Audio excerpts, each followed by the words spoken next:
चलिए भाई आज स्टार्ट करते हैं हमारा डिमांड का चैप्टर, राइट है। अब डिमांड जैसा कि नाम ही से ही जाहिर है भैया, थ्योरी ऑफ डिमांड। अब ये थ्योरी ऑफ डिमांड हमारे लिए क्या चैप्टर है, बहुत जबरदस्त बहुत बढ़िया चैप्टर है ये हमारे लिए। या कहूं कि हमारा पूरा चैप्टर या पूरी इकोनॉमिक्स इस डिमांड कंसेप्ट पर बेस्ड है, राइट है।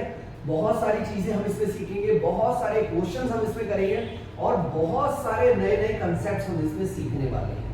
तो सबसे पहली चीज हमें याद आना चाहिए, हमें समझना चाहिए डिमांड एग्जैक्टली होती क्या है। नॉर्मली यार किसी भी चीज की मांग करूं मैं, जो मुझे सेटिस्फाई करे वो डिमांड है, राइट है ना। जैसे मुझे भूख लग रही है, भाई खाना खाऊंगा मैं, तो मेरे लिए डिमांड है। अगर मैं ये कहूं कि यार मुझे एक नई गाड़ी चाहिए, डिमांड है। मुझे बहुत सारे काम करने हैं जिसके लिए मुझे पैसा चाहिए, डिमांड है। यानी हर चीज वो जो मेरी सेटिस्फेक्शन करती है वो मेरे लिए क्या है, डिमांड है। सो पहला क्वेश्चन हमारा यही बनता है जो हमें दिमाग में रखना है, वो क्या है, व्हाट इज डिमांड। और मजेदार कंसेप्ट है भैया, व्हाट इज डिमांड। तो हम क्या कहते हैं, ध्यान से समझिएगा बेटा, the quantity of a commodity, the quantity of a commodity which satisfy the human wants, which satisfy the human wants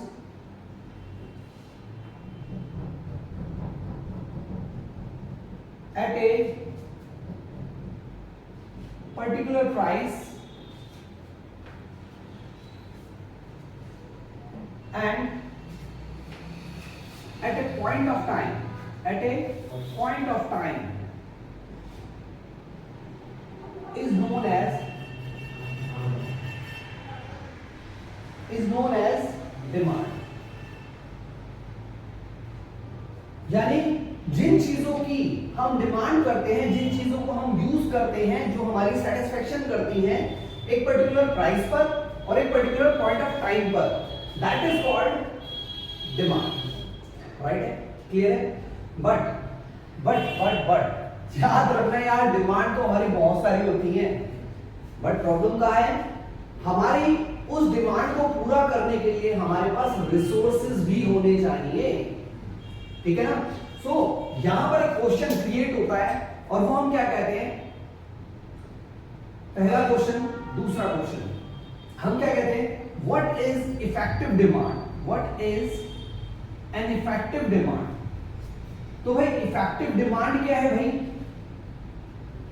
what is an effective demand, right है।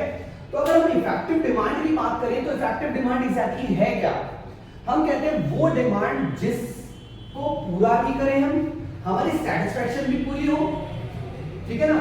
सो एक इफेक्टिव डिमांड को मतलब एक डिमांड को इफेक्टिव डिमांड बनने के लिए उसमें तीन बातों का होना जरूरी है, right.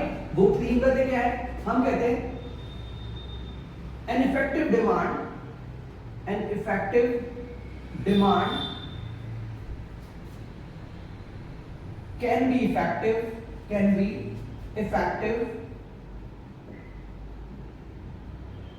if it has three basic things। तीन बातें होने जरूरी है। पहली चीज बेटा, पहली चीज हम क्या कहते हैं, डिजायर टू बाय समथिंग। यार मन में एक इच्छा हुई कि मुझे आज ये चीज चाहिए, तो पहले डिमांड की सीढ़ी वही है, तो हम कहते हैं the desire to buy a commodity, to buy a good या commodity, to buy a goods, right. दूसरा हम कहते हैं the resources should be available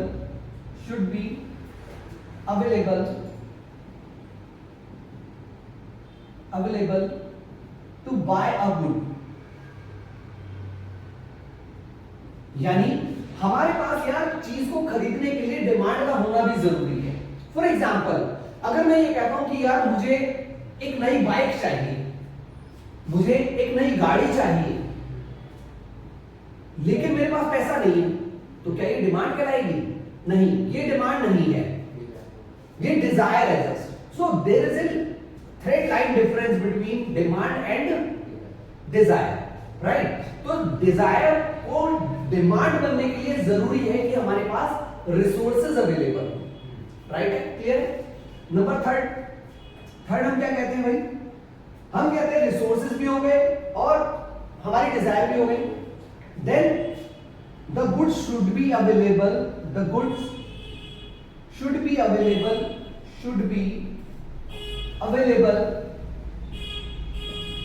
for sale. तीसरा जो मेन इफेक्टिव रीजन है कि भाई हम डिमांड केवल तभी करेंगे या डिमांड को एक इफेक्टिव डिमांड हम तभी मानेंगे जब क्या होगा बेटे, उसके अंदर जो चीज हम खरीदना चाहते हैं, जिस चीज के लिए हमारे पास रिसोर्सेज है, वो चीज बिकने के लिए भी तैयार हो। फॉर एग्जांपल, जैसे मैं ये कहता हूं कि मुझे एक नई गाड़ी खरीदनी है। अब नई गाड़ी खरीदनी है और मुझे पैसा भी मेरे पास है, लेकिन जो गाड़ी मुझे खरीदनी है वो अवेलेबल नहीं है, तो ये भी डिमांड नहीं है, राइट है? क्लियर है कहानी? भाई मैं ये कहूं कि अब मुझे एक ऐसी गाड़ी खरीदनी है जो हवा में चलती हो, तो ये तो पॉसिबल ही नहीं है ना, क्योंकि ऐसी कोई चीज बिकने के लिए तैयार ही नहीं है, अभी मार्केट में बनी ही नहीं है। जो चीज प्रोड्यूस ही नहीं हुई उसे खरीदेंगे कैसे हम? तो ये डिमांड ना होकर ये क्या रह गई, सिर्फ इच्छा रह गई। क्लियर पॉइंट समझ में आया बेटा या नहीं है? गुड। तो ये दो चीजें तो हमें समझ में आती है कि डिमांड क्या है और एक डिमांड को इफेक्टिव डिमांड बनने में क्या क्या चीजों की जरूरत है, राइट? ओके, इसके बाद आगे चलते हैं, अगले क्वेश्चंस पर देखते हैं। बहुत सारी चीजें यहां पर कंसेप्ट को समझते हुए चलेंगे हम। अब यहां पर कुछ कंसेप्ट हमारे पास आएंगे जो हमें समझने बहुत जरूरी है। अब अगर हम बात करें थर्ड पॉइंट की, अब हमारे सामने क्या है भाई?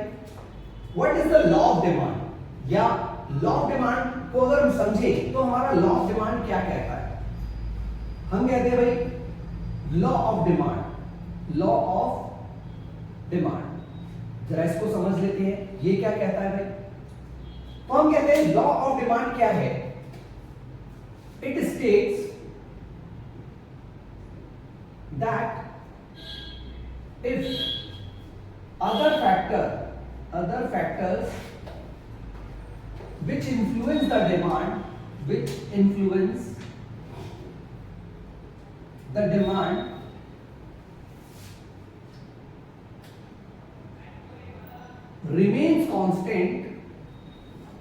remains constant and only the price of goods increases, then the demand for such goods will decrease.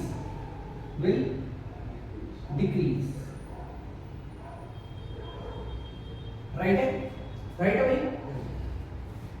Otherwise vice versa, वरना सिचुएशन कैसी होगी? इसके अपोजिट, वाइस वर्सा होगी। Remember one thing, price and demand has inverse relationship।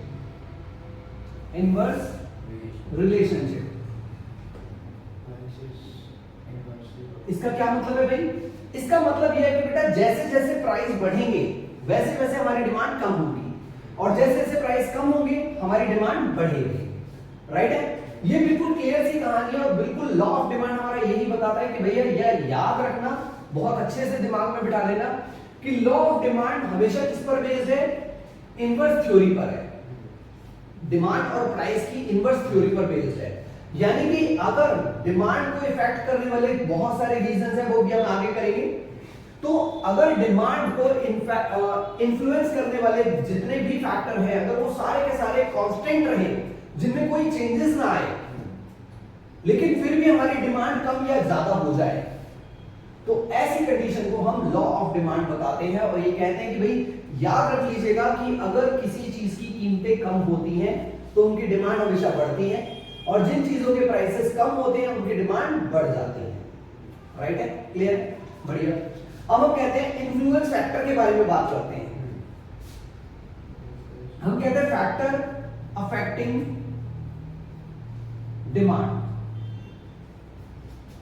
ध्यान से समझना है, बहुत इंपॉर्टेंट क्वेश्चन है क्योंकि एग्जाम में आता है। क्वेश्चन किस तरीके से हो सकता है? What are the main factor which influence the demand, या कौन कौन से ऐसे रीजंस हैं जिसकी वजह से डिमांड कम या ज्यादा हो जाती है। सो हम कहते हैं भाई there are lots of reasons, there are lots of reasons, जिनमें सबसे पहले अगर मैं बात करूं फैक्टर, ऐसे बात करूं जो हमारी डिमांड को इन्फ्लुएंस करते हैं, तो उनमें सबसे पहला कारण होता है बेटा, पहला कारण price of goods. Price of goods. चलो हम इसको वैसे ना करके हम एक थ्योरेटिकल क्वेश्चन ना लेकर हम प्रैक्टिकली बात करते हैं। सपोज आप मार्केट गए, मार्केट जाने के बाद आपको कोई चीज खरीदनी है, तो सबसे ज्यादा इंपैक्ट सबसे पहली चीज क्या करेगी? उसका प्राइस। राइट है ना? अगर वो चीज ज्यादा महंगी होगी तो आपकी पॉकेट अगर अफोर्डेबल नहीं है, उस चीज के लिए अफोर्ड नहीं कर सकती, तो आप उसे नहीं खरीदेंगे। और अगर आपकी पॉकेट अलाउड कर दी है तो आप खरीद लेंगे, ऑब्वियसली फैक्ट है। राइट है ना? तो सबसे पहला पॉइंट क्या है? हम कहते हैं the major factor which influence over demand is the price of the goods. if the price of goods are low then the demand will be high, क्योंकि वो बहुत सारे लोगों की अफोर्डेबिलिटी में आएगी, यानी लोग उसे ज्यादा से ज्यादा खरीद पाएंगे। लेकिन अगर चीजों की कीमतें महंगी हुई, if the price are high then कुछ ही लोग उसे खरीद पाएंगे, जिसकी वजह से उसकी डिमांड कम रहेगी। राइट है? बढ़िया। इसके बाद दूसरा पॉइंट लेते हैं भाई, price of related goods. Price of related goods. Right है? अब ये जो रिलेटेड गुड्स है बेटा, ये दो तरीके के होते हैं। ये दो तरीके के होते हैं। कौन कौन से सर? हम कहते हैं भाई ये दो तरीके के कौन कौन से? पहला हम कहते हैं ये होते हैं सब्स्टिट्यूट गुड्स। कौन से? Substitute goods. और दूसरे कौन से होते हैं सर? दूसरे होते हैं sir complementary goods. Complementary goods. Right है? अब दोनों को समझते हैं। हम कहते हैं the another major factor which influence over demand is called price related goods. Price of related goods मतलब जब किसी दो तरीके के रिलेटेड गुड्स हैं, एक हमने कहा सब्स्टिट्यूट गुड्स, दूसरा हमने कहा कॉम्प्लीमेंट्री गुड्स। सब्स्टिट्यूट गुड्स क्या होते हैं बेटा? When one good is replaced in place of others with the same satisfaction level, that is called substitute goods. यानी जब हम किसी भी चीज को एक गुड्स की रिप्लेस पर उतनी ही इजीली यूज कर सकें, तो वो कहलाता है हमारा सब्स्टिट्यूट गुड्स। एग्जांपल, मान लीजिए आप एक दुकान पर गए, आप मन बनाकर गए थे यार मैं तो अगर कोल्ड ड्रिंक पीऊंगा तो कोका कोला पीऊंगा, यानी कोक पीऊंगा।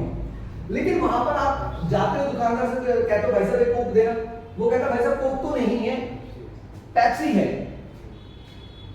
आप क्या मना करके आ जाओगे? पी लोगे। क्यों? क्योंकि कोक और पेप्सी में लगभग एक जैसा टेस्ट है, क्योंकि वो उसकी सब्स्टिट्यूट गुड्स है। राइट है? तो ये होता है सब्स्टिट्यूट गुड्स। यानी जब हम किसी भी गुड्स को दूसरी गुड्स से रिप्लेस कर दें with the same satisfaction level, जिससे हमें बिल्कुल सैटिस्फैक्शन भी बराबर मिल रही है, तो वो क्या कहलाते हैं? एक दूसरे के सब्स्टिट्यूट गुड्स कहलाते हैं। तो एग्जांपल समझ में आ गया, कोक और पेप्सी। और एग्जांपल की बात करूं तो भाई कई लोगों के लिए चाय और कॉफी एक जैसी चीज है। चाय मिल गई तो चाय पी, कॉफी मिल गई तो कॉफी पी। राइट है? तो ये भी इसका सब्स्टिट्यूट गुड्स है। नेक्स्ट अगर बात करूं कॉम्प्लीमेंट्री गुड्स की, कॉम्प्लीमेंट्री गुड्स क्या होते हैं बेटा? When two goods are demanded together, and it is not possible to use one goods without other goods is called complementary goods. यानी जब हम दो चीजों को एक साथ इस तरीके से यूज करते हैं कि एक के बिना हम दूसरे को यूज ना कर पाए, तो वो क्या कहलाता है? उसका कॉम्प्लीमेंट्री गुड्स कहलाता है। फॉर एग्जांपल, ऐसा कौन सा एग्जांपल है सर? भाई बहुत सारे एग्जांपल हैं। जैसे मैं कहता हूं कि भाई सर, अगर आप कार खरीदते हो तो आपको पेट्रोल तो खरीदना ही पड़ेगा। क्या कार बिना पेट्रोल के चला सकते हैं? भाई बहुत सारे लोग मुझसे जवाबदारी करते हैं, या बहुत सारे लोग मुझसे कहते हैं सर क्यों नहीं चला सकते, सीएनजी पर चलती है गाड़ी। बट उन्हें कोई समझाया भैया स्टार्ट करने के लिए तो हमें पेट्रोल की जरूरत पड़ती है, राइट है ना? क्योंकि इग्निशन टेम्परेचर किस पर कन्वर्ट होता है? वो पेट्रोल में कन्वर्ट होता है, पेट्रोल से फिर वो सीएनजी में कन्वर्ट होती है। तो यानी कि कार के साथ पेट्रोल की डिमांड की ही जाएगी। इसी तरीके से एक निब पेन और एक इंक की डिमांड हमेशा एक साथ की जाएगी, राइट है ना? कई लोग ब्रेड एंड बटर को भी एक कॉम्प्लीमेंट्री गुड्स कहते हैं, क्योंकि पहले क्या होता था बेटा, सिर्फ ब्रेड को यूज किया जाता था तो बटर के साथ ही किया जाता था, लेकिन आजकल तो बहुत डिफरेंट वेज हो गए, ठीक है? लेकिन ये भी इसका एक एग्जांपल हो सकता है। नेक्स्ट, थर्ड पॉइंट की बात करते हैं। तीसरा हम क्या कहते हैं? Taste and preferences.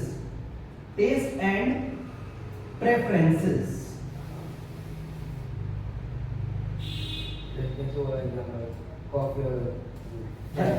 बिल्कुल।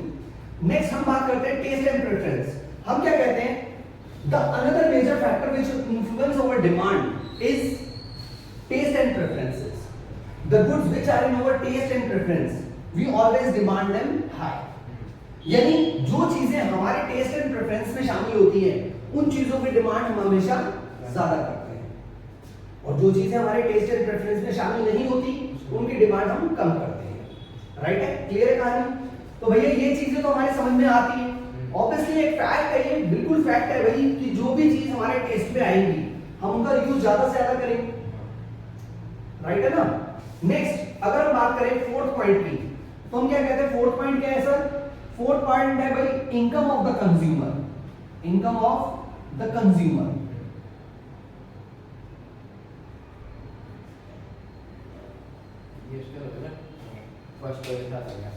Although this is very important, लेकिन फिर भी हमने इसको फोर्थ पॉइंट पर लिया है।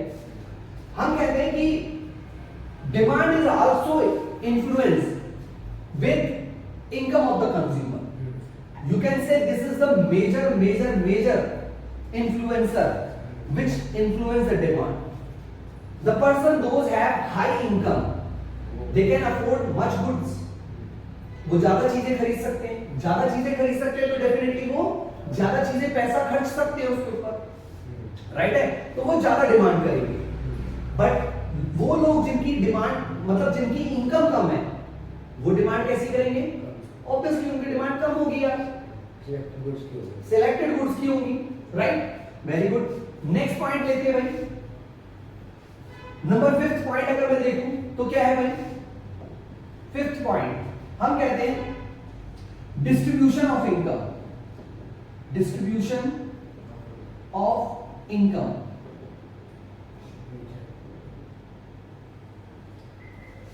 देखो दो तरीके का डिस्ट्रीब्यूशन ऑफ इनकम होता है, एक होता है इक्वल और एक होता है अनइक्वल। अब दोनों में डिफरेंस क्या है जरा ध्यान से समझो। इक्वल का मतलब ये नहीं है कि कोई कुछ भी काम कर रहा है उसको एक जैसी इनकम दे दे। भाई कुछ पढ़े लिखे लोग होते हैं, कुछ अनपढ़ लोग होते हैं। जो कम पढ़े लिखे होते हैं उनको कम सैलरी मिलती है, जो पढ़े लिखे होते हैं उनको ज्यादा सैलरी मिलती है। रिमेंबर वन थिंग, यहां इक्वल और अनइक्वल का मतलब क्या है? If two persons are working same field, in the same field, then they have deserve the same income. अगर कोई दो व्यक्ति एक जैसा काम कर रहे हैं तो उन्हें एक जैसी इनकम मिलनी चाहिए, और जिस देश में ये इनकम डिस्ट्रीब्यूशन इक्वल होता है उन देश में हमेशा डिमांड कैसी होती है बेटा? कम होती है, कम होती है। रीजन भी हर व्यक्ति की इनकम फ्लैट है तो उनकी डिमांड भी फ्लैट रहेगी, इक्वल रहेगी। लेकिन जिन देशों में डिस्ट्रीब्यूशन ऑफ इनकम अनइक्वल होता है वहां पर हमेशा डिमांड कैसी होती है? ज्यादा होते हैं। राइट है, क्लियर है, वेरी गुड। नेक्स्ट पॉइंट अगर मैं लिखूं बेटा 6 पॉइंट, मैं कहता हूं सीजन, है ना। Season is also a major factor which influence the demand as because there are some goods which is only demanded at a particular season.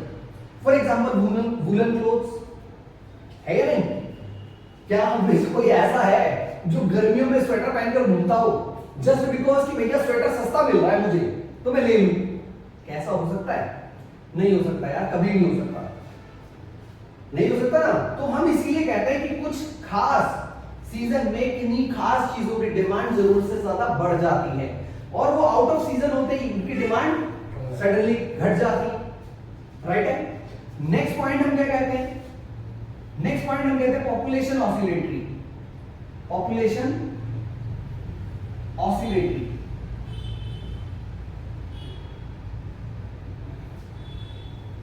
Sir ये क्या पॉइंट है यार?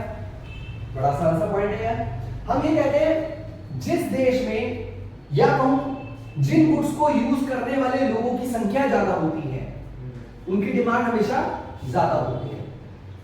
The goods which are in demand by the major population of the country then the demand of such goods are always high. For example हमारे देश में अगर मैं बात करूं आटे की डिमांड, आटे की डिमांड हमेशा क्वालिटी पर रहती है तो सबसे ज्यादा डिमांड हमारी किसकी होती है? आटे की होती है। इसके कंपैरिजन में दूसरी जगह ले जाऊं, क्या मैदा की भी इतनी डिमांड होती है? नहीं होती। क्यों? मैदा हर व्यक्ति नहीं खाता या मैदा हर व्यक्ति यूज नहीं करता तो उसकी डिमांड एज कंपैरेटिवली आटे से कम होती है। क्लियर पॉइंट समझ में आ रहे हैं बेटा या नहीं आ रहे? सो ये जो इन्फ्लुएंस फैक्टर्स हैं, हमने जो फैक्टर्स बनाए इनको ना एक फॉर्मूले में जनरेट करते हैं। हम ये कहते हैं, मान लीजिए इसमें हम क्या कहते हैं, डिमांड ऑफ एक्स इक्वल होती है किस पे? फंक्शन पे। और फंक्शन क्या करता है? इसके बहुत सारे फैक्टर्स को दिखाता है। जैसे इनमें हमने कहा सबसे पहले पी एक्स यानी प्राइस ऑफ गुड्स, हम इसको पी एक्स लिख सकते हैं। फिर हमने कहा पी आर यानी प्राइस ऑफ रिलेटेड गुड्स लिख सकते हैं। राइट है। फिर हमने कहा टेस्ट एंड प्रेफरेंसेस, इसको हम टी लिख सकते हैं बेटा। ये क्या है? T, taste and preferences. चौथा हमने कहा इनकम ऑफ द कंज्यूमर, तो हमने इसको वाई लिख दिया। वाई मतलब इनकम। इकोनॉमिक्स में खास तौर पे ध्यान में रखना है यार, इनकम को हम आई से डिनोट नहीं करते, हम किससे डिनोट करते हैं? वाई से डिनोट करते हैं। राइट है। नेक्स्ट हमने कहा डिस्ट्रीब्यूशन ऑफ इनकम यानी कि Y D. Y D is also influence factor. Next हमने कहा एस, एस यानी सीजन। देन हमने कहा पॉपुलेशन ऑसिलेटरी, पीओ जिसे हम क्या कहते हैं? पीओ। ये लो जी, ये भी एक रीजन हो गया। And at and last point हम इसमें लिख सकते हैं, बहुत सारे फैक्टर्स हैं यार डिमांड को इन्फ्लुएंस करने वाले। नेक्स्ट पॉइंट क्या है? Future expectations. फ्यूचर एक्सपेक्टेशंस, हाँ जी, एफ ई यानी एफ ई। अब ये क्या है भाई? हम कहते हैं जिन गुड्स की डिमांड या कहूं जिन गुड्स की प्राइसेस भविष्य में यानी फ्यूचर में कम या ज्यादा होने की संभावना होती है, कंज्यूमर उसके अकॉर्डिंग उसकी डिमांड को कम या ज्यादा कर देते हैं। फॉर एग्जांपल जैसे मान लीजिए हम एक टेलीविजन खरीदना चाहते हैं, लेकिन हमें ये पता लग जाए जो टेलीविजन आज 20,000 रुपए का मिल रहा है वो सही 15 दिन बाद 12,000 रुपए या 15,000 रुपए का रह जाने वाला है, तो क्या हम अभी डिमांड करेंगे? नहीं करेंगे। इस टाइम हम डिमांड कम करेंगे उसकी। तो ऐसे में बहुत सारे लोग होंगे जो इस चीज को डिमांड को खत्म कर देंगे और 12 दिन बाद या 15 दिन बाद उसकी डिमांड हम जनरेट करेंगे। वो तो होता है कि पेट्रोल की गाड़ी तो अभी चलती इलेक्ट्रिक कार यूज करते हैं। हाँ ऑब्वियसली वो भी एक रीजन है, लेकिन देखिए ये तो एक टेम्परेरी जुगाड़ है। टेम्परेरी कहने का मतलब बेटा फाइनली डिमांड अगर कार की जाएगी तो डेफिनेटली पेट्रोल की डिमांड कभी भी बंद हो ही नहीं सकती, क्योंकि पेट्रोल एक फॉसिल फ्यूल है। फॉसिल फ्यूल है मतलब जो कि खत्म हो जाने वाला है। लेकिन आप सोच के देखो, जब गाड़ियां लगातार बन रही हैं तो उसका कोई ना कोई तो ऑप्शन हमें ढूंढना पड़ेगा। तो हमने इसीलिए इलेक्ट्रिसिटी से चलने वाली गाड़ियां या फिर सीएनजी से चलने वाली गाड़ियां, इसलिए हमने इसको ऑप्शन में ढूंढ निकाला है। राइट है? क्लियर है? ये सारा समझ में आया या नहीं आया बेटा? कोई कंफ्यूजन इसके अंदर? राइट। अब हम इसके बाद एक क्वेश्चन लेंगे या कहें अगला टॉपिक लेते हैं। अब अगला टॉपिक हमारा क्या कहता है बेटा? अब अगला टॉपिक हमारे लिए बहुत इंपॉर्टेंट है और बहुत सारी चीजें लेकर आएगा। अगला टॉपिक हमारे लिए आता है, सर डिमांड फंक्शन क्या होता है? क्या डिमांड फंक्शन? अगर हमें डिमांड फंक्शन की बात करें हम, अब ये भी सर आप यहां पर फंक्शन की बात कर रहे थे, कुछ बताया था आपने कि ये फंक्शन समथिंग कुछ करके, तो फंक्शन क्या है बेटा? देखो, जब भी आप फंक्शन की बात करोगे तो फंक्शन में चाहे वो डिमांड फंक्शन हो, चाहे सप्लाई फंक्शन हो, चाहे प्रोडक्शन फंक्शन हो, कोई सा भी फंक्शन हो, वो रिलेशन शो करेगा। रिलेशन किसका शो करेगा भाई? पर्टिकुलर जिस चीज के बारे में पूछा जा रहा है उसके बीच और उसके इन्फ्लुएंस फैक्टर के बीच। राइट है? तो हम क्या लिखते हैं? Demand function is the function which shows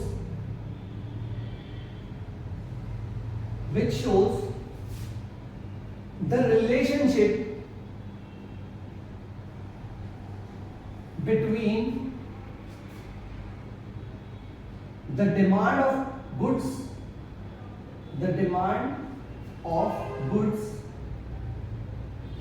and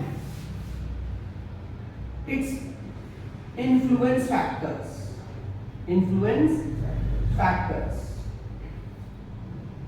समझ में आई मेरी बात या नहीं आई?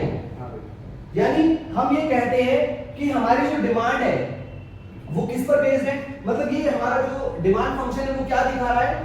वो दिखा रहा है रिलेशनशिप बिटवीन डिमांड और उसको इन्फ्लुएंस करने वाले फैक्टर्स के बीच।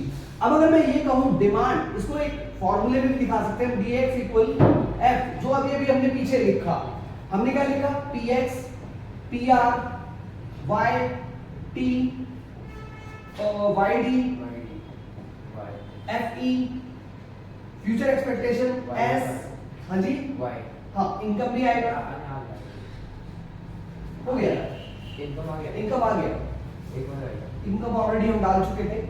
इसमें पीओ पॉपुलेशन ऑफ राइट है? क्लियर है? कहानी समझ में आ रही है?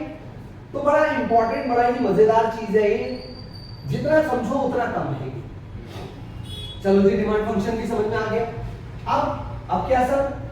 अब जरा हम बात करेंगे डिमांड कर्व की और डिमांड शेड्यूल की। बेटा देखो यार, बहुत अलग अलग तरीके के लोग होते हैं, अलग अलग तरीके के लोग हैं तो उनकी डिमांड भी अलग अलग है। राइट है ना? हम ये मान लेते हैं हमारी इकोनॉमी में 3 तरीके के लोग रहते हैं, अमीर लोग, गरीब लोग और मिडिल क्लास के लोग। और हम ये जानते हैं कि प्राइस कभी भी कांस्टेंट नहीं होते किसी भी चीज के, प्राइस बढ़ते या घटते रहते हैं। तो हम कहते हैं, तो सर इसमें क्या कंसेप्ट क्या है, बेसिकली हम क्या जानना चाहते हैं?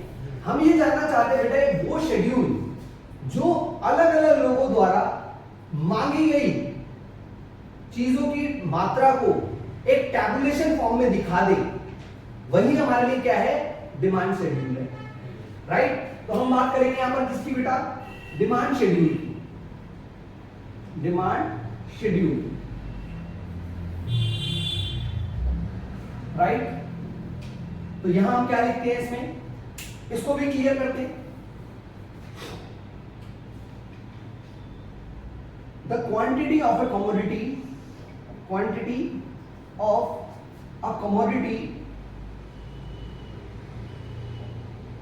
which is demanded by the different people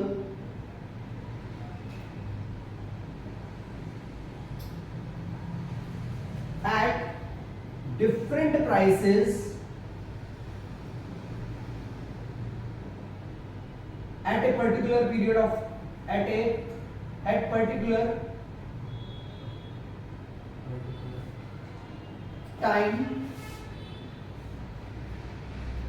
is known as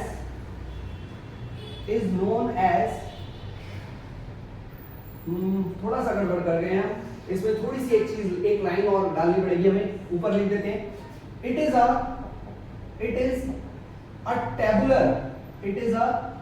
tabular representation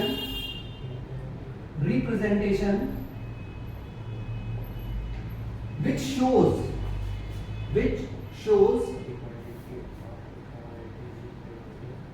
the quantity of a commodity which demanded by the different people at different prices at a particular time is known as demand schedule. Right है बेटा? छोटा सा changes है इसमें, सिर्फ हम क्या कहेंगे, जो डिमांड शेड्यूल है वो क्या है, टैबुलर रिप्रेजेंटेशन है, जो क्या करती है, डिफरेंट लोगों के द्वारा डिफरेंट प्राइसेस पर जितनी डिमांड की जाती है उसे शो करती है। अब एक एग्जांपल देख लेते हैं, यहां पर एक टेबल बना देते हैं, लेकिन उससे पहले मैं आपको बता दूं डिमांड शेड्यूल जो है, डिमांड शेड्यूल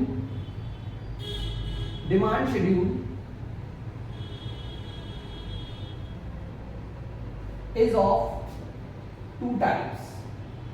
कितने तरीके का है ये? दो तरीके का है भाई। पहला हम कहते हैं इंडिविजुअल डिमांड शेड्यूल, ठीक है? दूसरा मार्केट डिमांड शेड्यूल।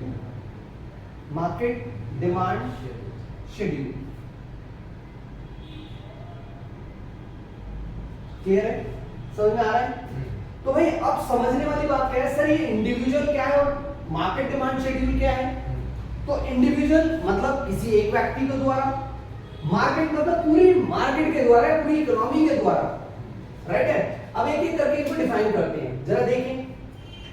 ऊपर वाला मिटा देते हैं प्लीज, जिसको स्क्रीनशॉट लेना है ले लो भाई, जिसको लिखना है लिख लो। ओके चलिए आगे चलते हैं। देखिए जरा, सबसे पहले इंडिविजुअल डिमांड शेड्यूल लिखते हैं। Individual demand schedule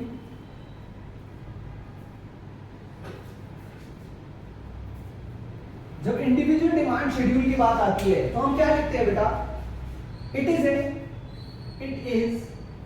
a tabular representation which shows the different quantity demanded, the quantity of a commodity demanded by different people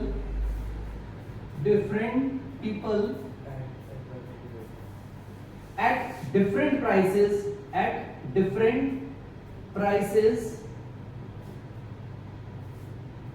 different prices at particular time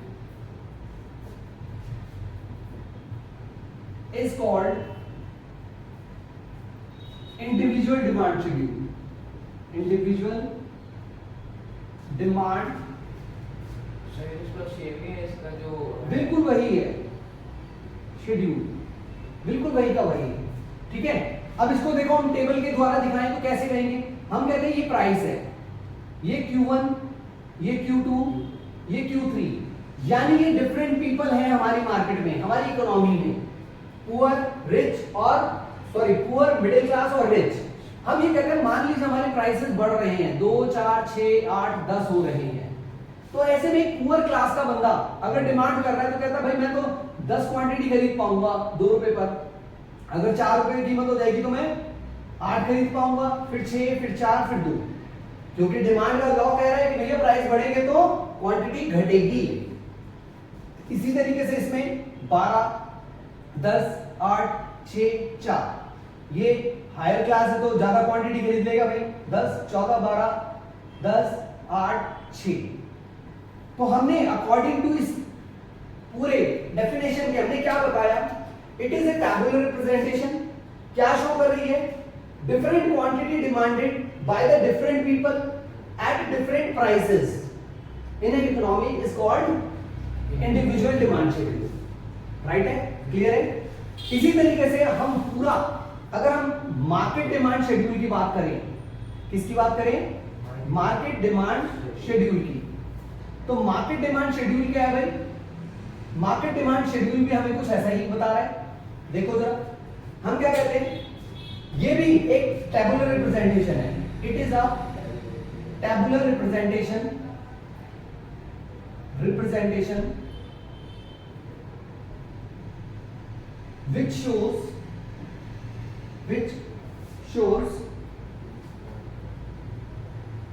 which shows the different quantity demanded, the different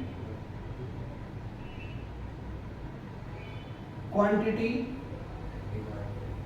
demanded by the whole market,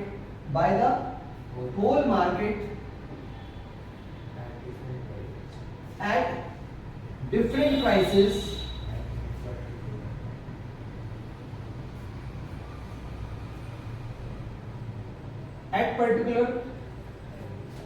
at particular time is known as market demand schedule. Market demand schedule. ठीक है? ठीक है? Okay. अब इसी table को हम दोबारा repeat कर दें और सिर्फ इसमें टोटल क्वांटिटी डाल दें तो सारा का सारा क्वेश्चन वही का वही होता है। देखो, हम क्या कहते हैं, ये मान लीजिए हमारे प्राइस है, ये हमारी Q1 है, ये Q2 है, ये Q3 है, और यहां हम कर देंगे टोटल क्वांटिटी। राइट? जैसे 2, 4, 6, 8, 10, यहां हमने कर दिया 10, 8, 6, 4, 2 एंड 12, 10, 8, 6, 4, इधर कर दिया 14, 12, 10, 8, 6, इन सबको टोटल कर दो, 12, 22, 36, तो कितना आ जाएगा? 30, 24, 18, 12। तो यहां पर ये क्या दिखाया है इसने?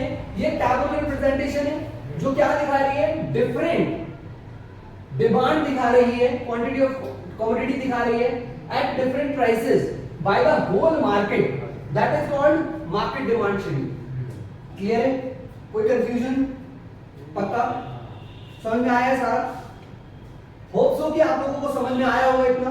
बाकी इसको नेक्स्ट क्लास में करेंगे। ठीक है, आगे बढ़ाते हैं नेक्स्ट क्लास में। See you till then, bye bye. और इसको अच्छे से रीड कर लीजिएगा, अच्छे से पढ़ लीजिएगा, और कोई भी चीज इसमें समझ में नहीं आए तो आप कमेंट्स पे डाल सकते हैं, मुझसे पूछ सकते हैं, फोन भी कर सकते हैं। मेरा फोन नंबर आपके लिंक में दिखाई देगा आपको। मिलते हैं बाकी नेक्स्ट क्लास में। See you till then, bye bye.